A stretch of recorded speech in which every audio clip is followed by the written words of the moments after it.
all alone in a country where I knew nobody, being told that I'm blind. Like, it was like, I thought this was all just a joke. Like, how was I just like backpacking, living my best life?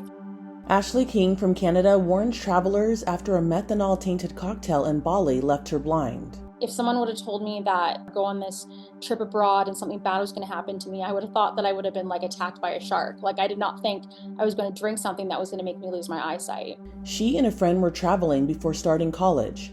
She was 18 years old. We went to Bali in August of 2011, but I wasn't prepared for how different and overwhelming it was when I got to Bali. And I'll never understand why, but this is the only time in my life it's ever happened.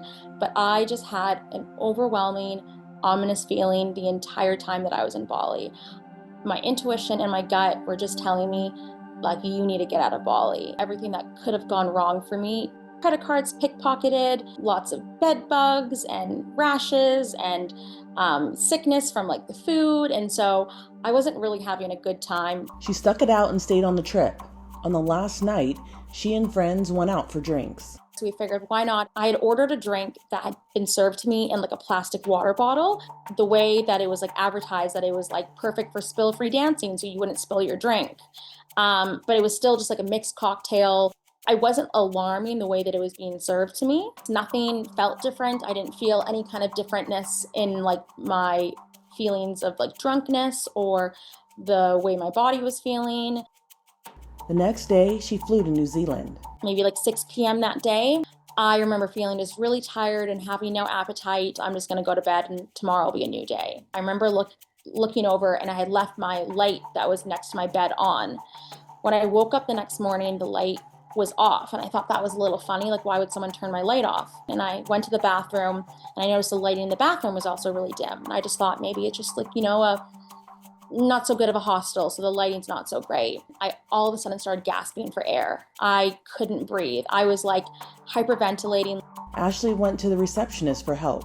And so they realized, like, we need to take you to like a walk-in clinic or a hospital. The receptionist went to go get my wallet and my passport. And at the time, my wallet was this really colorful pouch with all these little colored stripes on it. And when I looked down at the pouch, I couldn't see the color in the pouch anymore. That was when I knew something was wrong with my eyes. By the time I got to emergency at the hospital, I couldn't see anything. I was in the dark blind and I still couldn't breathe. The doctors didn't know what was wrong with me. They thought maybe I had consumed drugs the night before. I had been partying, and I assured them that I hadn't done anything like that. But eventually the doctors came back and asked me if I knew why there was a large amount of methanol in my system.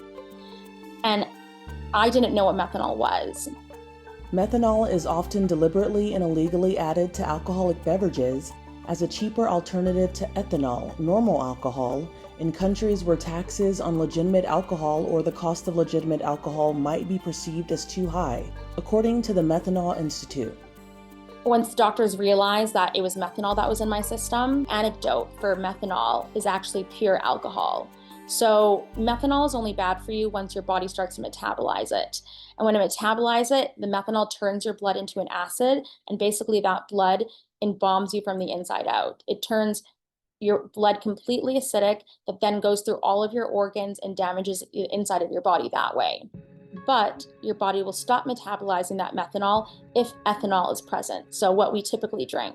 So what the doctors had to do was give me pure alcohol and get me drunk so that my body would stop metabolizing methanol. But they had alcohol and orange juice, and they told me that I had to drink it incredibly quickly, that they couldn't give it to me through an IV, but that I had to consume it. So I would finish a drink and then they'd pour me another one, and then I'd finish a drink and they'd pour me another one, and they were encouraging me to drink it faster. It was like the most absurd drinking game I'd ever played. But the drunker I got, the more I could breathe and the more I could see. I went from being in the dark blind to being able to take in light again, to be able to see my doctors. My breathing went back to normal. But meanwhile, they had called my family back in Canada and told them to get on the first flight to New Zealand because it was methanol poisoning and there was a very good chance that I wasn't going to make it. After hemodialysis, she woke up in ICU. My breathing was back to normal, but my vision was very poor. I couldn't see color. I could only just see shapes. I could take in light, but that was about it. during the doctor's rounds, started telling me, how lucky I was to be alive, how close I was to death, how many people die from this, that I could have had organ failure or kidney failure or brain damage, but I didn't have any of those things. And that's when I was like, but what about my eyes? And they had told me that the way my eyesight was very likely the way that it was going to stay, and that they probably wouldn't be able to bring it back. And the doctors tried to do some things, but with methanol poisoning, most people die from it. So there isn't a lot of research. There isn't a lot of research and things around how to bring eyesight back to methanol poison victims, and not a lot of things that you can do to restore eyesight. They said that it was likely because my optic nerves were dying. And so basically, what happens is when the very acidic, toxic blood makes its way through your body, it makes its way up to your brain and into your optic nerves. So my eyes are fine, it's just the connection that's broken. I think a lot of people want to hear that I did something reckless and that I did something really dangerous, and that's why this happened to me. But the truth is, I did what every other traveler does when they go on vacation. And you think if you're going to an establishment like a restaurant or a bar or a hotel, that you're going to be safe with what you're drinking. So why would I ever second guess that? Ashley thinks the only reason she survived was because she was hospitalized in New Zealand. Had I been hospitalized in Bali, I 100% would have died. Because a lot of people who are being poisoned by methanol end up, hospitalized in Bali, and they're not doing the appropriate measures to treat the poisoning, and so they end up dying. After the incident, Ashley began processing what happened. I was incredibly depressed, incredibly angry, very much in denial. I lied to everybody, telling them that my eyesight was going to come back, or that I just wasn't wearing my contacts, or that I just didn't have my glasses on, or I just didn't like driving anymore, because I was so, I think I had a lot of internalized ableism that I wasn't aware of yet. And I was just so scared of how people were going to judge me with a disability. I was looking at all my friends who were going to university and working jobs and driving and going on dates and doing all these things that I told myself I probably would never be able to do. It felt like a death sentence. I would have rather have been dead than to have been blind. I had to learn how to pick out an outfit, how to cook for myself. So a lot of this was me figuring it out for myself. And because I was so in denial of what I was going through, I wouldn't ask for help. Things eventually began turning around. I realized that the only person that was going to change my circumstance was myself, and the only person that was going to change my outlook was myself. Deciding to go back to university, that was a huge accomplishment. Try dating again. Or the first time I decided to go on another backpacking trip with some friends. Everything was just another first. And the more that I kind of checked off my bucket list of things that I wanted to do, the more I started realizing there isn't anything that I can't do. I just have to do it in a different way than everybody else. Ashley lost almost 100% of her vision. My doctors have estimated that I have about 1% to 2% of my eyesight left, but my brain is compensated and I've learned how to live with it. So to me, I feel like I maybe have 10% left, maybe 15%. But basically what I see is static, like static on a TV screen, or like looking through a blizzard. Everything is really staticky, and the static is always moving. And it's in this sepia tone because I don't see color. So usually what I see is shapes and contrast. So I can tell when I look at myself in a mirror that I have dark hair against lighter skin, but I can't see any of the details of my skin or, my eyelashes or anything like that. For the most part, if you looked at me, you would never know that I'm blind, unless maybe you knew somebody with a visual impairment, because I grew up sighted. I know a lot of the social cues that we do when we communicate with somebody. So I know to try and make eye contact with somebody. So I, follow the sound of their voice. I, nod my head when I'm speaking to somebody. For the most part, I come across really sighted until I walk into something, and then people think that I'm just really dumb or really clumsy, and I'm I actually can't see. Ashley has gained back her independence. So I've studied abroad, I've traveled to India, to South America, I've lived in England, I've done a bunch of things that I think the average person would think that a blind person can't do. But at this point, there's very few things that I say that I can't do. I just have to do it in a different way than everybody else. She continues to travel regularly. Traveling looks a little bit different for me today. I book trips with people that I trust and that I know can help me with my access needs.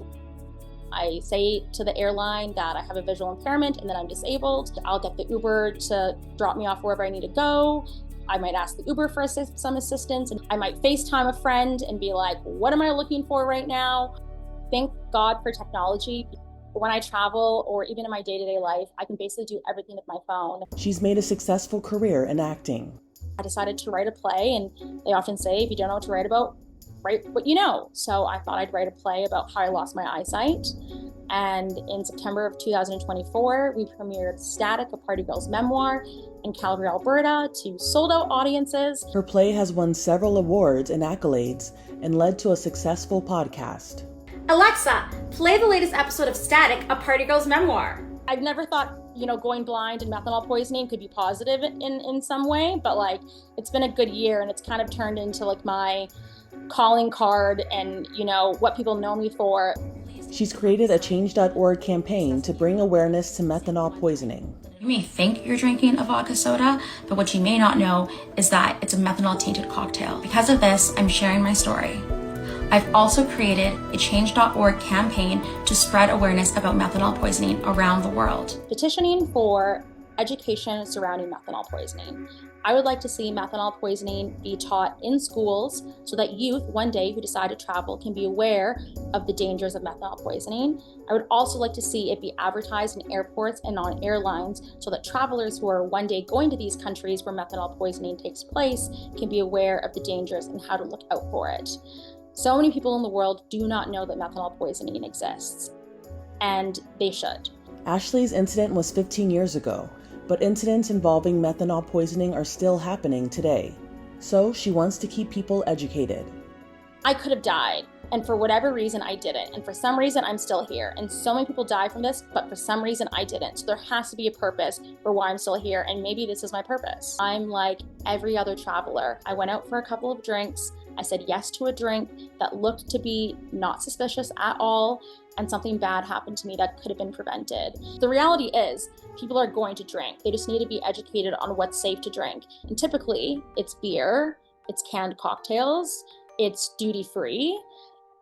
A lot of the times bottles are refilled and you just don't know because methanol smells no different and it tastes no different. If the price is too good to be true, there's probably a reason for it. There is no reason why a bar or restaurant or hotel should offer free drinks from 8 to 10 or a 2-for-1 or a really cheap drink. So watch out for cheaply priced drinks. And if we can't stop methanol poisoning from happening in developing countries, we can at least be aware about it. For more on Ashley's campaign, visit change.org. For Inside Edition Digital, I'm Andrea Swindall.